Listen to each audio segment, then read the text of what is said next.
Decía al principio que el terrorismo y las epidemias están tocando a nuestra puerta. Las imágenes con que nos fuimos en el primer segmento y que vamos ahora a ampliar un poco más son de estos enclaves africanos de España, ¿no? Históricos, claro, que son Ceuta y Melilla. Por cierto, a Ceuta iban los prisioneros de guerra, de la guerra de independencia, los mambises, ¿no? El presidente Zayas estuvo preso ahí muchos años, etc. Pero hoy es otro conflicto, es el conflicto de que es la puerta de entrada de los africanos de África Occidental a la España occidental. Vamos a ver el reportaje completo, es muy interesante cómo describe los hechos. Pantalones cortos y camiseta roja. Aprovecha que el guardia civil que vigila acude a detener a uno de sus compañeros y salta. Sale corriendo, se deshace de dos agentes que intentan atraparlo entre dos coches y huye. Le perdemos la pista tras unos bloques de hormigón.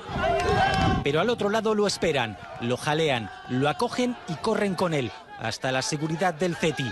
Es uno de los al menos 3 inmigrantes que ha logrado cruzar en el salto de esta mañana. 300 lo han intentado, 140 se han subido a la valla y allí han resistido, agarrándose con uñas y dientes, subiéndose a las farolas, implorando al cielo, bajándose y volviendo a subir,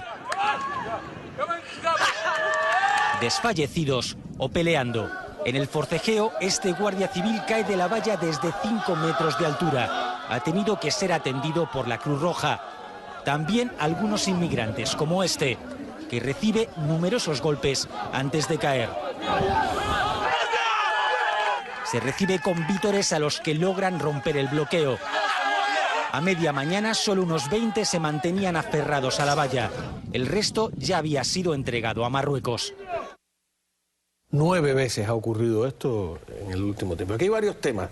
El ébola, el tema racial, por supuesto, el tema de la xenofobia, el tema de la legítima necesidad de proteger las fronteras. Empecemos por el ébola. Todo el mundo estaba protegido, lleno de máscaras, etcétera, etcétera, y estas personas vienen exactamente de los países donde están los brotes de ébola y vemos a los guardias lidiando con ellos allí directamente. ¿Usted como español se discute eso? Sí, se discute mucho, pero esto es un problema. Bueno, el ébola viene a añadir más a este asunto.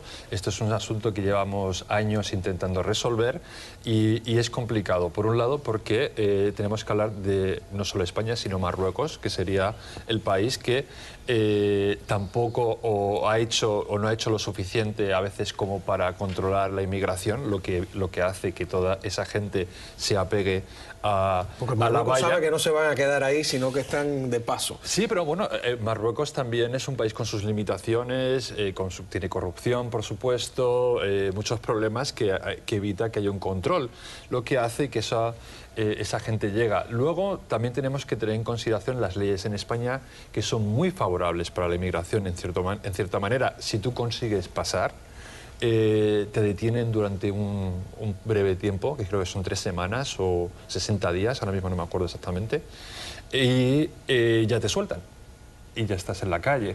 Entonces, ver a estas personas jugándose a la vida, literalmente, para ellos tiene una recompensa, que es que si consiguen pasar, finalmente se van a quedar.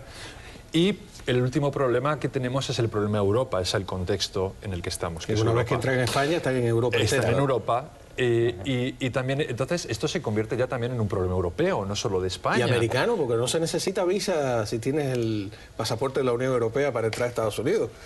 Bueno, eso sería ya por extensión, pero si nos fijamos también, ya no solo España como país subdesarrollado, sino el conjunto de la Unión, lo que lo hace mucho más atractivo para todas estas personas que intentan utilizar este paso, porque, a ver, cruzar de África a Europa es muy complicado, hay realmente 2 pasos.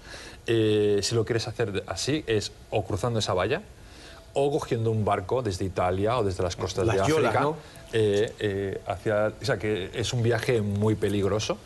Y yo creo que por eso lo intentan, ¿no? Y es un problema europeo que quizás Europa tampoco se lo ha tomado tan en serio a la hora de ayudar a Italia, a Grecia, a Francia y a España, que somos la frontera sur y que tenemos un problema bastante grave. Si usted me permite un comentario un tanto irónico, hace muchos años en España La prensa española criticaba fuertemente el hecho de que aquí se levantara una cerca, que se levantara una valla, acusaban a los americanos de xenófobos, de racistas, de insensibles, etcétera, etcétera. En aquella época yo recuerdo haber buscado la cifra de cuántos ilegales había en España, estoy hablando muchos años atrás, había solo 5.000 ilegales. Con 5.000 ilegales usted puede darse el lujo de criticarlo todo, pero ahora que tienen de verdad una aluvión... Hay un dato que es muy interesante, y en esto hay mucha hipocresía. Este conflicto con Marruecos, porque en el fondo es un conflicto con Marruecos y lo que pasó en el Sáhara Occidental. Marruecos tiene un acuerdo tácito con España, de hecho es muy significativo que todos los primeros viajes de los monarcas y de los presidentes de gobierno son a Marruecos, porque Marruecos es el freno, no solo para España, porque la mayoría de la migración subsahariana, su objetivo es Francia. Porque su lengua, porque su tradición han sido colonia fundamentalmente. Solo un segundo para terminarte la idea. Y ahí lo que hay que ver es la doble política que se ha utilizado, tanto por el Partido Popular como por el PSOE, con la migración. Esta cerca es nueva, esta doble cerca es nueva. Es una doble cerca que surge quizás hace 8 años, que está plagada de cuchillas. Si vienen de Guinea Ecuatorial hablan... españoles. No, claro, pero es uno solo contra vamos a desviar ahí, vamos a hacer un análisis de la política española y creo que nos estábamos hablando, traíamos esto por el tema del ébola, ¿no?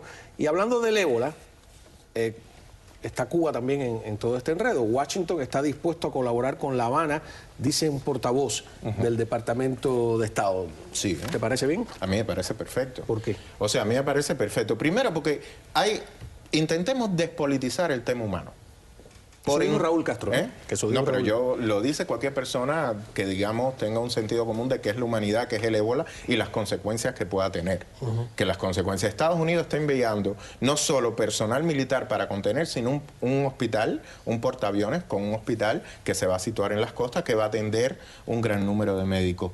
Cuba está mandando también, se van a casi 400 médicos en total, personal de la salud en total. Una colaboración en países que sin ser fronterizos, sin tener fronteras terrestres, tienen una comunicación permanente, es vital, tanto para evitar contagios en la isla como aquí. ¿Estás de acuerdo? Es absolutamente vital.